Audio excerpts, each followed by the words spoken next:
केंद्रीय मंत्री गजेंद्र सिंह शेखावत हमारे साथ मौजूद हैं, इनसे बातचीत करते हैं। विजय का संकल्प आप लोग ले रहे हैं और कल प्रधानमंत्री मोदी खुद आए और लगातार आ रहे हैं, उन्होंने भी संकल्प दिलवाया। संकल्प कितना कारगर साबित होगा? देखिए, यदि संकल्प के सिद्धि की आप बात करें,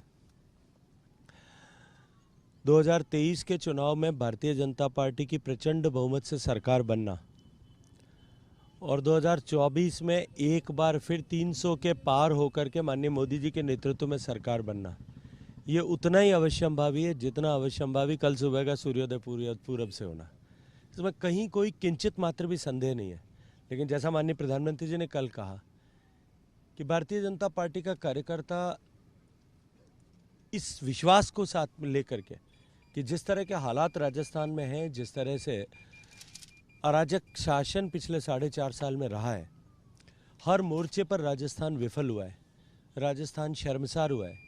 उसके चलते जनता में जो स्वाभाविक आक्रोश है, उस आक्रोश की परिणति भारतीय जनता पार्टी की पूर्ण बहुमत की सरकार बनाने की होगी, ये निश्चित है।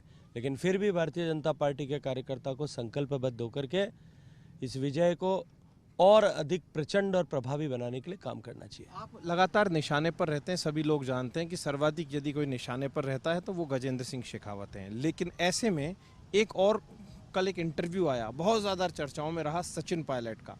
अब अचानक से कांग्रेस में इस तरीके से टर्न दिखाई दे रहे हैं कि आपकी पार्टी में भी कुछ हलचलें हैं इनको लेकर? नहीं, वो टर्म इसलिए दिखाई दे रहे हैं कि वहाँ कई तरह के रास्ते पहले अलग अलग थे। जहाँ एक ही रास्ते पर एक मुखी होकर के पूरी पार्टी चल रही हो, मुझे लगता है कि वहाँ इस तरह के कोई हलचलें दिखाई देने का जो है वो न तो आवश्यकता है और न स्कोप ही है। वहाँ अचानक ये बदलाव क्यों दिखाई दिया जो बयान आए उस पार्टी में? अभी उनकी पार्टी में क्यों दिखाई दिया है तो वही टिप्पणी कर सकते हैं, मैं नहीं कह सकता। लेकिन सामने खड़ी हुई हार को देख करके, 4.5 साल तक हुए सरकार के फेलियर को देख करके, जहाँ एक तरफ सरकार राहत का पिटारा लेकर के यहाँ बैठने को मजबूर है, वो सरकार जो भ्रष्टाचार की दुकान चला रही थी वो अब राहत की दुकान चलाने को मजबूर हुई है। और वो सरकार जो बनने से पहले से आपसी विग्रह की शिकार थी, बीच में कई बार कई पड़ावों पर उन्होंने ऐसा एकता दिखाने की कोशिश की थी, लेकिन फिर ढाक के 3 पात वही हुआ था। मुझे लगता है कि अब की बार भी वही होने वाला है। कोई एरिया है जिस एरिया में आपको लेकर कांग्रेस के नेताओं द्वारा ज़बरदस्त विरोध किया जाता है और कांग्रेस जो है वो लगातार आपको घेरती है, पूर्वी राजस्थान का जो एरिया है, क्या कहेंगे यहाँ यहीं के लोगों?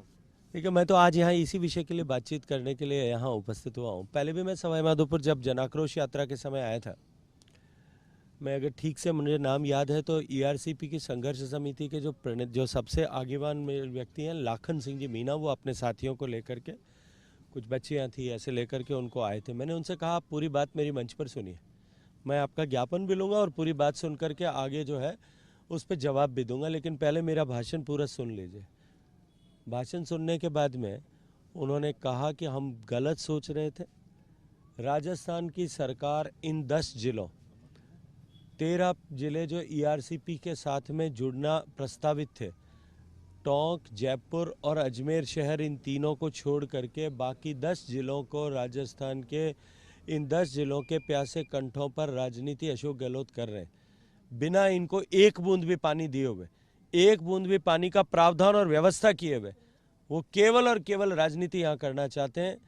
मैंने पहले भी कहा था, आज फिर क्या कह रहा हूँ, पूर्वी राजस्थान के किसी भी जिले में मंच पर खड़े हो जाइए, मेरे सामने खड़े होकर के अशोक गहलोत ये साबित करें कि किस तरह से वो इन 10 जिलों को पानी देंगे। उनकी वर्तमान योजना में क्या इनको इससे इन 10 जिलों में एक बूंद भी पानी पीने का या सिंचाई का देने का व्यवस्था और प्रावधान उन्होंने किया है, वरना किस तरह से इन 13 जिलों में पानी मिल सकता है, राजस्थान सरकार के खर्चे के किए बिना किस तरह से मिल सकता है, उस पर राजस्थान सरकार को सहमति बना करके अपना हस्ताक्षर करना पड़ेगा।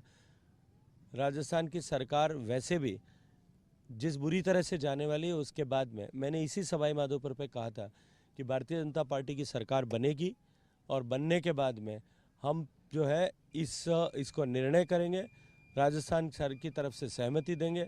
2 लाख हेक्टेयर सिंचाई, 80,000 हेक्टेयर के रकबे का स्टेबलाइजेशन, 60 से ज़्यादा पॉन्ड्स में पानी भर के रिचार्ज किया जाना और इन 13 जिलों के लोगों को 30-40 साल तक आने वाले सतत पानी पीने का मिल सके, इसको सपने को साकार करने के लिए हम भारत सरकार की नदी जोड़ने की परियोजना और प्रकल्प के साथ में इसको जोड़ेंगे ताकि 90% ग्रांट इनको मिल सके और ये काम को राजस्थान की जनता पर बोझ डाले बिना पूरा किया जा सके। एक आखिरी सवाल और पीएचडी डिपार्टमेंट पर भ्रष्टाचार के आरोप आपकी पार्टी के नेता भी लगा रहे हैं। किरोड़ी लाल मीणा ने भी प्रेस कॉन्फ्रेंस, यदि आपकी सरकार आती है तो इस तरीके के भ्रष्टाचारों को उजागर किया जाएगा, दोषी जो है उनके खिलाफ कार्रवाई। भारतीय जनता पार्टी की, नरेंद्र मोदी जी की सरकार की और भारतीय जनता पार्टी की भ्रष्टाचार के प्रति जीरो टॉलरेंस की नीति है, सुस्पष्ट है, जग जाहिर है। एक भी भ्रष्टाचारी नहीं बचेगा, चाहे वो पेपर चोरी में लिप्त हो, चाहे वो माइनिंग में लिप्त हो, चाहे वो जल जीवन मिशन में भ्रष्टाचार किया हो, चाहे पोषाहार में भ्रष्टाचार किया हो, चाहे खरीद में भ्रष्टाचार किया हो। और मुझे लगता है सूची इतनी लंबी हो जाएगी कि आपका और मेरा दोनों का समय व्यर्थ जाएगा। इस भ्रष्टाचारियों की सरकार के एक एक पाई का हिसाब देना पड़ेगा। तो